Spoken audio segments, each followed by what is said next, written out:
Thank you for joining. My name is Daniel, and I've been here in Sedona for going on my 10th year. And what I tend to focus on is helping people to get unstuck and helping people to shift out of limiting beliefs and into more spiritual awakening, and all the while releasing any emotional trauma. And I love what I do, and I'm good at what I do, and I'm immersed in it every day. And it seems like I tend to attract people that are healing from cancer. And I've had all kinds of clients that are right on the edge, stage 4, and or people that have been dealing with it for years. And um, it's just something that I've just been working with for a long time now. And it's very rewarding to be able to be a part of someone's life, and that kind of, it's one of the most intimate places that you can be in someone's life when you're contemplating death and you're contemplating losing parts of your body and that kind of thing. So it can be a very intimate experience. So on top of the normal clients that I get in my own personal practice, I also work once a week at a place called the Lodge at Sedona. And even though the Lodge at Sedona is listed as a romantic retreat, I believe most of it is really alternative therapy for life-threatening illnesses like cancer. You still get people there that are working to, release the weight that they've been carrying for a long time, or diabetes, but it's mostly cancer. And I would say that most of the patients there are women.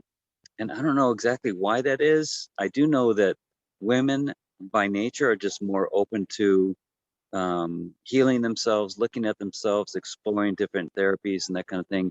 Us guys, we're kind of we're worried about getting judged by our friends and family, and so we kind of put on a shell that doesn't want to be looked at too spiritual or too out there. But women are just more brave that way, so I think that maybe that's part of it. I don't believe that women are getting more cancer, but it's just that they're dealing with it in a different way. That's my theory, at least.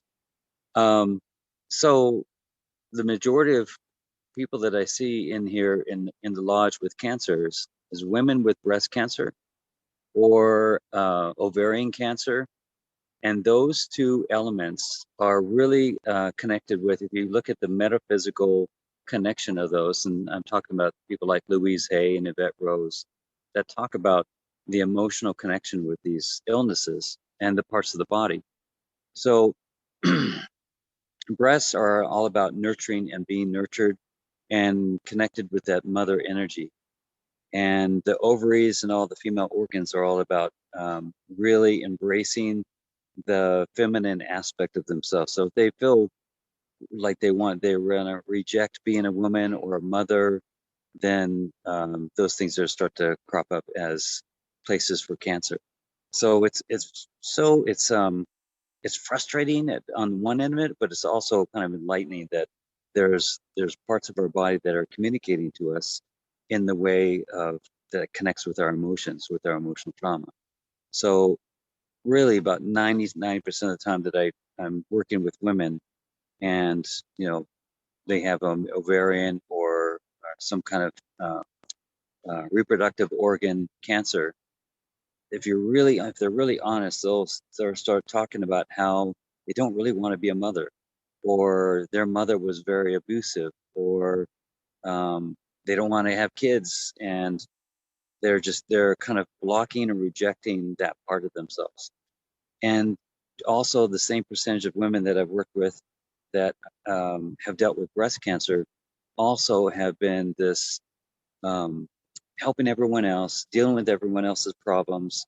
So all their energy is going out to other people, but it's not so much in a nurturing way, but got to control this and got to give all I can to these people, and it kind of sacrifices them taking care of themselves.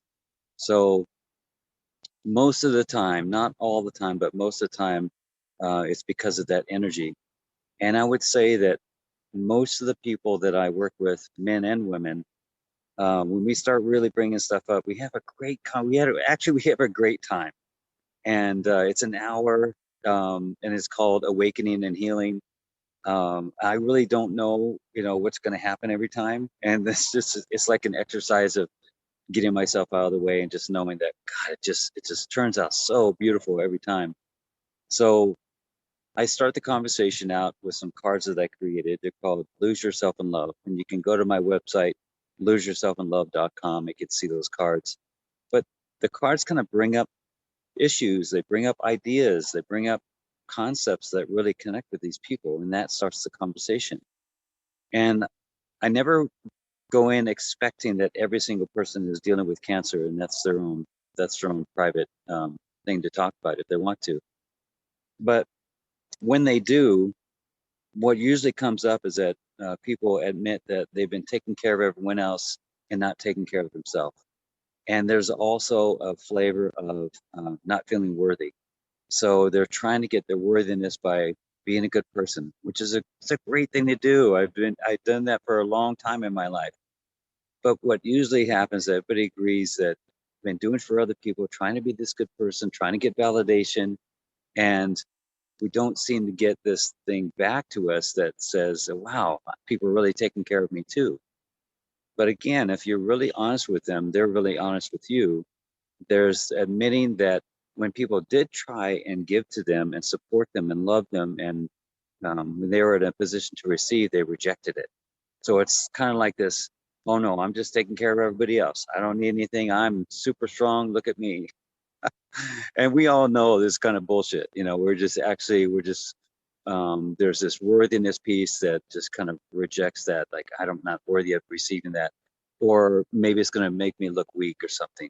So something in our childhood made us believe these things. So we've kept up this persona. But what that usually leads to is resentment for other people. Even though we reject the love from other people, we resent them for not giving it to us. And then we start hating ourselves because we've got ourselves in another one of these situations. So it's kind of a common thing. I start wondering if there are these, I'm sure if I was a psychologist or something, I'd know that there's certain categories of behavior that, we can all kind of fit into. And cancer seems to kind of bring in that, or let's say it's more in alignment with those behaviors. So I want to be really clear that it's not that we are creating cancer. It's just that um, I'm saying we because I've dealt with skin cancer myself, that we're in the energetic or frequency alignment with what cancer is telling us. And if you look at the metaphysical aspects of it, it's about something is out of alignment in our body and in our life. And there's unresolved emotional trauma or emotional triggers that are in our life. And because those haven't been resolved, cancer comes in as what some people would say, and the antagonistic ally. So it comes in as an antagonizer to your body. It stirs shit up. It goes in there and creates this dysfunction in your body, which is really just a signal that there's something out of alignment with you. So when people say fighting cancer, I'm here to fight cancer, I really never hear anyone at the place that I work with saying that they're here to fight cancer. It's such a trip. It's not this battle against cancer. They're not there. That's not why they're there. They're there to take care of themselves. They're there to love themselves. They're there to find out how have I been living my life that's been um, a catalyst for cancer. That's really the majority of the people that I talk about or talk with, is that they're there not to like against anything. They're just saying, wow, the way that I've been living my life, I've been taking care of all these people and not taking care of myself. What can I do? What can I learn? How can I get my body back into alignment? And that is the majority of people that go through the process of alternative therapy, um, the Gerson therapy, vegetarian meals with very little, which they complain about a lot, is very little spices, no caffeine and sugars, and it's, like 3 to 5 enemas a day, and some people get 13 juices a day. So it's a real flushing of your body and recalibration of your systems. And at the same time, I'm one of many practitioners there that work with them in different ways. And so you've got yoga practitioners, you've got gong therapy, and you got me and musicians. And, when you have the ability to kind of stir up the positive emotions and create more hope, that is the other thing that I hear a lot from people, or I detect from people, is the lack of hope. They're here and they're just, God, I hope this works. What can I do besides this? And I don't want to do chemotherapy, don't want to do radiation. And the percentage of that success is really low. And it only covers, 5 years from the end of the therapy. So they know that there's other therapies out there, but they just aren't being promoted. And that's the other thing that I've learned from the patients, is that they've done their research. They have, looked at all kinds. There's Dr. Brzezinski, there's sound therapy that can take cancer cells and explode them or transform them into healthy cells, and all the stuff you can find on TED Talks about transforming cancer cells through sound therapy, and all kinds of other stuff. You go down to Mexico, they're doing all kinds of great therapies down there, and they're having some great success, much better success than regular chemotherapy or radiation. That said, there's also the benefit to chemo radiation in the proper circumstance. So I'm not a proponent of it as the primary, but there is if it's for you, then that's the right therapy. And what I've seen again and again, and what I believe in myself, is that the therapy that you really believe in, that you really that you have passion about, that ignites you inside, is the right therapy for you. Imagine if you went to a doctor and you took a pill and you knew it wasn't going to work for you. It's probably not going to work for you. But if you took a sugar pill and you thought for sure it was going to work for you, it's going to work for you. And that has been, kind of repeated over and over again and researched. And so we know what that is. So there's another inner or a deeper concept that's going on beyond all this. And I would call it a metaphysical concept, because it goes beyond that I'm here to fight this cancerous cell that's in my body by irradiating or blowing it up or doing something. That there's something here also that says, this is my body, and I will do till the end of my days what I feel is good for my body. And that is, in fact, the message that's going on right now with the whole vaccination and masking and all that. That everyone is hopefully getting the sovereignty in their own body, and say, yes, it may be true that I may be causing harm or something, but this is what I want to do for my body. And that is that's the other aspect that I'm seeing with cancer patients, is that they feel so strongly that they don't want to be sort of a victim to the mainstream, burn it out, radiate it out of your body. They want to have more gentleness to their body, and they want to have more control over the body. And what happens is that cancer has come in for them to work on that. So that's the thing. If we look a little deeper, is that cancer comes in to say, okay, you want an exercise in how you can create more sovereignty in your body. Here it is. And it may lead to something that gets them well, or it doesn't get them well, but at least they have the experience of autonomy and sovereignty in their body and more control over that. And there's lots of evidence about people actually having that work for them. So that's what they're following. And it's what they've also told me, is that they're well-meaning friends and family who are just kind of reacting out of fear. They really love them and they want to take care of them, and they don't want them to die. And cancer is the big C word. And so they're saying, God, that could work, but just do this. Just do the main therapy. And they have their best intentions at heart, but they don't realize sometimes that the person with the body that's dealing with cancer, has usually done a lot of research. I know I have. I've done all kinds of spiritual, metaphysical, science, quantum physics, all kinds, to hit it from every different angle. And that's really served me really well. So the skin cancer that I had in my body before, just I want to look at all the different routes to it. If I were to go to a doctor and say, you know, burn this off or kill this cancer, I'm still dealing with how did that thing show up? And I want to know that. So these people that I see in this alternative therapy is that um, they're already like more experts than some doctors. It's not like they're going, oh, I just don't want to do chemo and radiation, so I'm just gonna do something else without knowing anything. No, they know their stuff. They know science and they know how it works. And they found a place that is has the therapies that they're looking for. And they could go down to Mexico if they've got, a bit more cash to use. They can go down there and get even more therapies.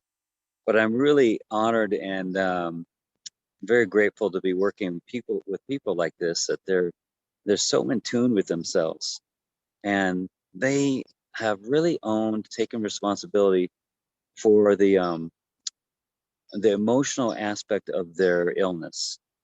And it's something that I wanted to kind of tread on very lightly, very lovingly and compassionately when I talk about this thing that someone could perceive me saying it's your fault. It's your fault, but the way you're thinking, it's not that. It's just that the way that you've been living has been a sort of a match for this kind of thing to come in, just like all illnesses, diabetes, MS, cancer, um, stubbing your toe. There's an energetic or emotional frequency of consciousness in there that's an attraction to that. And cancer just has to do with this aspect of not feeling worthy, not loving the self, not supporting the self, rejecting love, and having unhealed or unresolved emotional trauma. So really, if you have an intimate conversation with somebody that maybe yourself, that's been dealing with that, those are the kind of issues that will be brought up. The other thing that I've learned from these patients, that they really respond well to sound therapy and energy therapy. And we all may not know all the science behind it, and there's lots of great science behind sound and energy therapy. But all they know is that it not only sounds good and feels good, but it takes them to a state of presence and stillness. And in that presence and stillness is this ineffable, indescribable feeling of grace. And if we can get to even just a reference point of this divine grace, wow, that's I mean, even if I just think about, God, if that was the purpose, if that was the purpose of this whole illness, is to give us an avenue to divine grace. Wow. And then we feel it and we go, wow, that's where I wanted to get to. Now I can let go of the cancer. So there's an idea here, this, I guess you call it another metaphysical idea, um, that an illness brings the person what it is that they are missing. So like multiple sclerosis is supposed to give the person the support and love and being taken care of that they weren't receiving. So the question is, can we allow ourselves to receive that love and support that we're getting from the illness, or the the healing of the illness? Can we get all those things and give all those things to ourselves without the illness? So if you could think of yourself as having this experience and you go, wow, I really needed to feel love and worthiness, and cancer or something came in to show me this, thing that's out of alignment. Hold on a second, back up. How about we just bring in self-worth and self-love? Man, if you could do that, I wonder if it would just kind of wipe everything away. So that's something that we talk about is, are you getting anything from being sick, or having this illness, that you could get without having to have the illness? So that's another little side note to this. Um, I guess the other thing is that we we talk a lot about making decisions for yourself that are exciting to you, that really make you feel good. So even if things aren't really supported by mainstream society and medicine, if it feels good to you, that is going to be the most important thing. And to also remember that people are going to judge you for that. And they're going to call you wacky, or they're going to call you dumb, or whatever the thing is. But it's again the exercise of having sovereignty in your body and sticking with what really feels good to you. And that seems to be the kind of the catalyst for a lot of healing that I've seen. What else do I want to share with you? Well, I guess the other thing that I've talked to the patients with is, um, if you know someone that's been working or healing from cancer, just support them in how they want to work with cancer, with healing the cancer, and just invite them in the most gentle, loving way to seek out therapies and counseling that can help them get to the root cause of the illness. Because I've had a couple cysts in my body that I've cut out and they've returned. And I've cut out and they returned. And it wasn't until I dealt with the emotional aspect of that cyst that they never returned again. And there's been lots of people that have had the same kind of experience dealing with the emotional part. It's not like you deal with the emotional trauma of it, the emotional connection of it, and then the cancer just immediately disappears, which I'm sure it can. But if we could combine that therapy with the allopathic or mainstream therapy to um, remove the cancer, then we've hit it from both sides. Then we've hit it from the cause, the original source, and the physical manifestation of that. So if you can think of emotions in your body, or negative emotions in your body, they're they've collected themselves in your body through some kind of traumatic or perceived traumatic experience, and then they kind of collect there.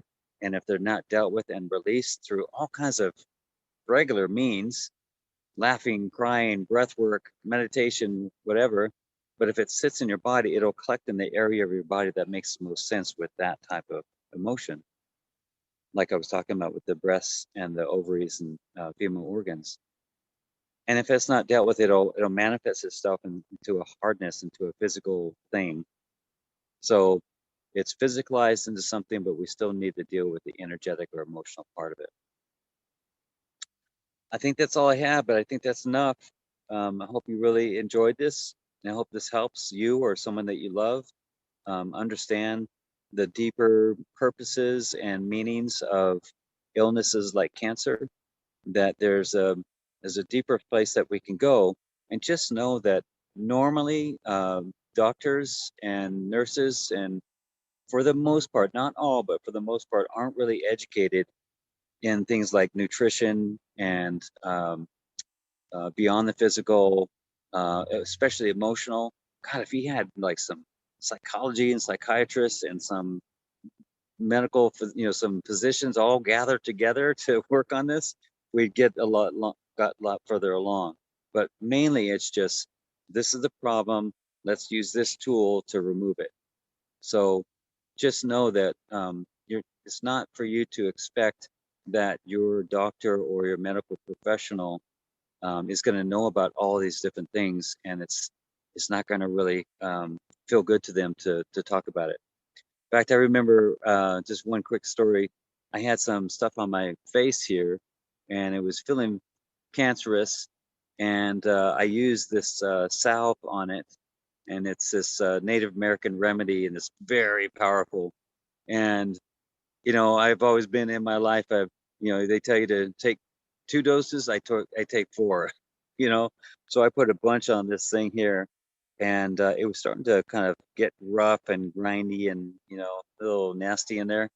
And I put the stuff on it, and I put too much on it, and I was supposed to put it on for 5 minutes. Well, I put it on for the whole night, and it started to get really black, and it started to, really eat. I could feel it eating away in there. And so I went to the VA doctor, and of course, I told him that I put some sunscreen on there to protect it, and I told him that I had used a natural remedy, and of course I've already lost him. And then he says, "Well, I don't know. This white stuff on here is really concerning me." And I said, "Dude, I just told you I put sunscreen on it." So it's like I've already lost him about, here I put a remedy on it that's actually working on the cancer that's in my skin. And what happened was that black stuff that was there just flaked off, and the whole thing, it's all gone. There, you can't even see any remnants of it. And that just, again, that was just a way for me to come into my own sovereignty. I know what's best for me. I know this is kind of freaky, and it's not really seen as a thing, like an approved remedy, but it's been used for many, many years by many people.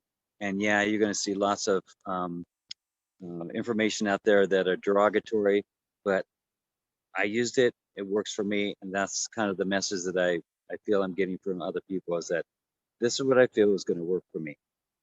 So that's all I got. Thank you so much. I love you, bless you, and talk to you next time.